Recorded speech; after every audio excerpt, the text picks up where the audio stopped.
I hope I got the right fucking. They gave me the right thing. Then. Oh yeah, but I don't care. Either one will work. The stairways are steel too. Oh, okay. Yeah, these are not galvanized or anything, though. Is that right? Yeah. Are they just plain steel? Yeah. Oh, we're gonna have to paint them or something. Rust like a motherfucker if we leave them like this. Right. That's for sure. Yeah. Maybe we can get Nick to paint them.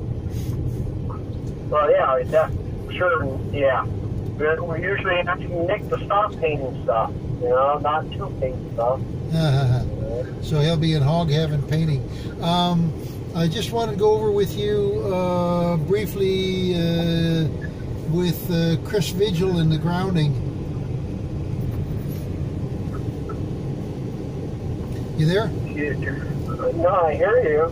I just don't know. Okay. Why are we going over it right now? Oh, we don't have to. I just asking you how busy you were. I was just going to talk to you about it, but no big deal. We can do it another day. Well, I am pulling up to Mike's Hotel, and I'm just going to be sitting here for a little while. Yeah, that's all I was just going to kind of describe. I mean, it's something that's coming up. So yeah. Apparently he's got problems at 2, 3, and 4. Okay, boosted. Lift stations 2, 3, and 4. Yeah.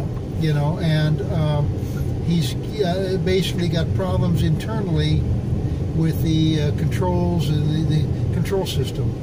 And we tested the grounding before, and what? And it failed. Yeah. Well, we added some a little bit of rods here and there, but what Altronics is telling him is that the grounding for the control system should not be the same as the building electrical grounding. Yeah. I can imagine that one. Yeah, me too. With all those fucking engines and shit like that. Yeah, I can see that. Well, I can see that. The engines are mechanical. I'm not sure they make a lot of electrical noise, but I bet they do. you could be right. The other thing about it also is they want a ground that is 5 ohms or less. Okay. Oh wow. Well, yeah, that's but that's not as much a problem as their soil and their grounding conditions are.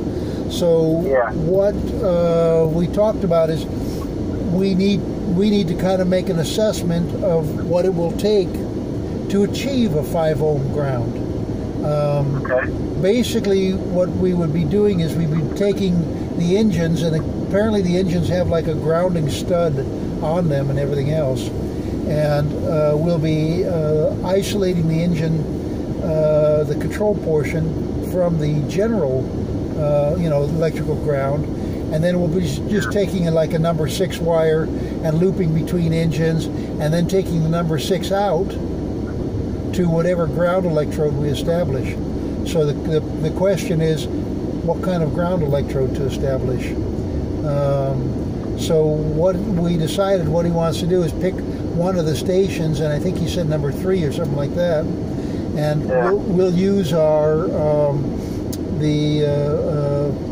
fancier ground resistance tester, and we'll actually test, set up a test to test what it will take to achieve, a proper low impedance grounding system for them.